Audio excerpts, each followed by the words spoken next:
59 కోట్లు ఖర్చు పెట్టుంటే పూర్తి అయిపోయేది. పని పూర్తి చేయకుండా ఇనాగరేషన్ చేశారు.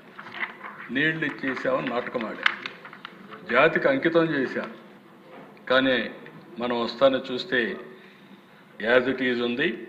ఈరోజు నేను హామీ ఇస్తున్న వెలుగొండ ప్రాజెక్ట్ లాస్ట్ ఇయర్ నుంచి స్ట్రీమ్లైన్ చేశాం, స్పీడప్ చేశాం. 2059 కోట్ల రూపాయలు అంటే 1057 కోట్లు వర్క్స్కి ఇవ్వాలి. ల్యాండ్ ఎక్విజిషన్కి 139 కోట్లు, R&R ప్యాకేజ్ 862 కోట్లు, మొత్తం 2059 కోట్ల రూపాయలు ఖర్చు పెట్టి రాబోయే సంవత్సరం జూలైకంతా నీళ్లు ఇచ్చే బాధ్యత ప్రభుత్వం తీసుకుంది. కరువు ప్రాంతం, ప్రకాశం పశ్చిమ ప్రాంతం, గిద్దలూరు, మార్కాపూర్, కనిగిరి ఈ ప్రాంతంలో ఎర్రగొండపాలెం వీటికి నీళ్లు ఇవ్వాల్సిన అవసరం ఉంది. ఇది పూర్తి చేస్తామని చెప్పి కూడా నేను మీకు తెలియజేస్తున్నా. రెండోది ఉత్తరాంధ్ర.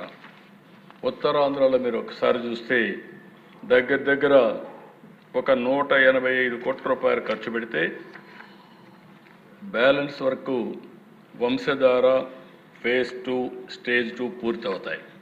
అది కూడా పూర్తి చేయకుండా 5 ఏళ్లలో వీళ్ళు ఖర్చు పెట్టింది ఒక 300-400 కోట్లు కూడా ఖర్చు పెట్టలేదు.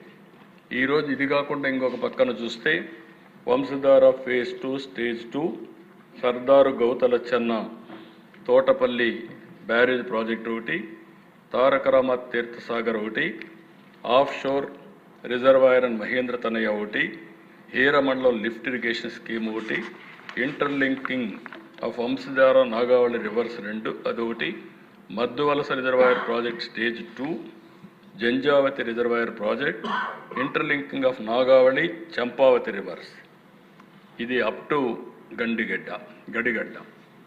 ఈ ప్రాజెక్ట్స్కి అన్నిటికి కలిపి 9కి 2097 కోట్లు అవుతుంది. దీనివల్ల కొత్తగా 1,25,000 ఎకరాలు వస్తుంది. పాత ఆయకట్టు 2,48,000 ఎకరాలు స్థిరీకరణ జరుగుతుంది. 2 సంవత్సరాల్లో ఇవన్నీ కూడా పూర్తి చేసి ఉత్తరాంధ్రకు న్యాయం చేసే బాధ్యత ఈ ప్రభుత్వం తీసుకుంటామని కూడా అందరికీ హామీ ఇస్తున్నారు. ఇంకొక పక్కన రాయలసీమలో వెలుగొండ ఇప్పుడే చెప్పాను 2059 కోట్లు, ఉప్పర పెన్న అది ఏదైతే పేరూరు రిజర్వాయర్కి నీళ్లు తీసుకుపోవడం, భైరవాని తిప్ప, హంద్రినేవా నుంచి మడకసిర బ్రాంచ్ కెనాల్, హంద్రినేవా నుంచి ఫేజ్ 2 మెయిన్ కెనాల్, అడవిపల్లి నుంచి చిత్తూరు వరకు నేవా వరకు పూర్తి చేయడం, GNSS కడప వరకు తీసుకెళ్లడం, ఈ అన్నిటికి కలిపి 7,853 కోట్లు అవుతుంది. దీనికి కూడా ప్రాధాన్యత క్రమంలో తీసుకుంటున్నాం. నెక్స్ట్ ఇయర్కి వెలుగొండ పూర్తవుతుంది. భైరవాని తిప్ప, అప్పర్ పెన్నా ఇవి కూడా తీసుకుంటాం. ఏదైతే కడపకు కూడా హంద్రినేవా తీసుకొని నెక్స్ట్ ఇయర్కి ఇది పూర్తి చేసి ఆ రాబోయే సంవత్సరం ఇది రాజంపేట వరకు తీసుకెళ్తాం, కోడూరుకు తీసుకెళ్తాం. మొత్తం రాయలసీమకు నీళ్ళిచ్చి రాయలసీమ రాళ్లసీమ కాదు రతనాల సీమ చేసే బాధ్యత ఈ ప్రభుత్వం తీసుకుంటుందని కూడా నేను మీకు తెలియజేస్తున్నా. ఇది కాకుండా Varikapudisela lift irrigation scheme phase 1 and 2 ఈ 2 కూడా 24,900 ఎకరాలు ఆయకట్టు వస్తుంది. 488 కోట్లు ఫేజ్ 1, ఫేజ్ 2 1925 కోట్లు. ఇది కూడా క్లియరెన్స్ అన్ని ఇమ్మన్నాం. అదే మరి ఎక్కడికక్కడ ఎన్విరాన్మెంట్ క్లియరెన్స్ కోసం ప్రయత్నం చేస్తున్నాం. ఇమ్మీడియట్గా ప్రారంభిస్తామని చెప్పి కూడా నేను మీకు తెలియజేస్తున్నా. ఇవి కాకుండా వీళ్ళు చేసిన పని ఒక్కసారి మీరు చూస్తే లిఫ్ట్ ఇరిగేషన్ ప్రాజెక్ట్స్ 1008 ఉన్నాయి. 8,31,000 ఎకరాలు ఆయకట్టుంది. 14-19 ఇదే మరి రిపేర్లు పెట్టారు. ఆ రోజు కూడా 462 వర్కులు తీసుకొని మొత్తం రిపేర్లు చేశాం. 298 కోట్లు పెట్టాం. అంటే దగ్గర 2,97,000 ఎకరాలు స్టెబిలైజ్ చేశాం. ఈసారి ₹1 ఖర్చు పెట్టలేదు. 19-24 ₹1 ఖర్చు పెట్టకపోతే దగ్గర 613 స్కీములు డీఫంక్ట్ అయిపోయినాయి. ఏది పనిచేయడం లేదు. ఈ 613 స్కీములుగా చేస్తే 6,29,000 ఎకరాలకు ఇమ్మీడియట్గా నీళ్ళు ఇవ్వచ్చు. 6.5 లక్షల ఎకరాలకు నీళ్ళు ఇచ్చే పరిస్థితి వస్తుంది. దీనికంటే దుర్మార్గం ఒకటి లేదు. ఈరోజు దీనివల్ల 725 కోట్లు అవుతుంది. ఏదైనా కూడా ఒకటే మాట చెప్తున్నా, హామీ ఇస్తున్న ఈ హౌస్లో డెఫినెట్గా 725 కోట్ల రూపాయలు ఖర్చు పెట్టి ఈ సంవత్సరమే మళ్ళీ ఇవన్నీ ఆపరేషన్ తెచ్చే బాధ్యత ఈ ప్రభుత్వం తీసుకుంటామని చెప్పి కూడా మీకు తెలియజేస్తున్నాను. ఈ సందర్భంగా ఒక విషయం మీ అందరికీ చెప్పాలి. ఈ ప్రభుత్వం ఎప్పుడు కూడా ఒక పద్ధతి ప్రకారం పనిచేస్తాం. చరిత్రలో ఇక్కడుండే ఎమ్మెల్యేలు రాష్ట్ర ప్రజలకు ఒకటి అర్థం చేసుకోవాల్సిన అవసరం ఉంది. చైనా మావో ఉండేవాడు, ఆయన కమ్యూనిజం ప్రాక్టీస్ చేసేవాడు. అది చూసిన తర్వాత దిశ ఆయన కల్చరల్ రెవల్యూషన్ తీసుకొచ్చాడు. ఎప్పుడు కూడా ఆయన కల్చరల్ రెవల్యూషన్ తీసుకొచ్చి యూనివర్సిటీని క్లోజ్ చేసి అందరిని ఊర్లో పంపించాడు. ఎప్పుడైతే పబ్లిక్ పాలసీ ప్రాపర్గా లేదో అప్పుడు ఎన్ని చేసినా కూడా ఫలితాలు వచ్చేటివి కాదు. డెంగ్ షియాపింగ్ నేను ఎప్పుడు కోట్ చేస్తున్న 30 ఏళ్ళ నుంచి. డెంగ్ షియాపింగ్ అనే వ్యక్తి ఆర్థికవేత్త చైనాలో.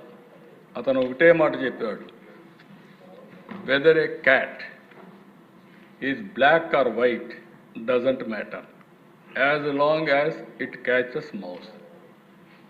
అంటే ఏంటి, పిల్లి నల్ల బిల్ల తెల్ల బిల్ల కదా కావాల్సింది, అది ఎలుకలు పట్టుకుంటే సరిపోతుంది. అందుకే ఎకనామిక్ రిఫార్మ్స్ అని చెప్పి ఆ దేశ ఆర్థిక పరిస్థితిని మార్చిన వ్యక్తి. మావో అతన్ని ఊర్లో పంపించేశాడు బీజింగ్లో లేకుండా. మావో పోయిన తర్వాత వచ్చి అతను ఆ దేశానికి ఆర్థిక వ్యవస్థలు ప్రమోట్ చేసి 1980s ఈరోజు చైనా అమెరికా తర్వాత అగ్రస్థానానికి వచ్చిందంటే ఆయన విధానాలే కారణం. నేను అందుకే ఎప్పుడూ అంటాను, ఆర్థిక సంస్కరణలు తప్పనిసరి. ఈ దేశం బాగుపడాలంటే ఇలాంటి సంస్కరణలు కావాలని. ఇక్కడ 650 కోట్లు ఖర్చు పెట్టవు, ఉండే ఆస్తులని తగలబెట్టారు. ఇప్పుడు మెడికల్ కాలేజీ కట్టి ఉద్ధరిస్తానంటారు. ఎవరిని మోసం చేస్తారు మీరు?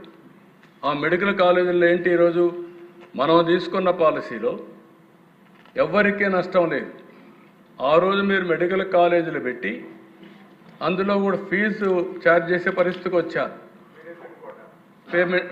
పేమెంట్ కోటా పెట్టేశారు. గవర్నమెంట్లో మేనేజ్మెంట్ అన్నారు.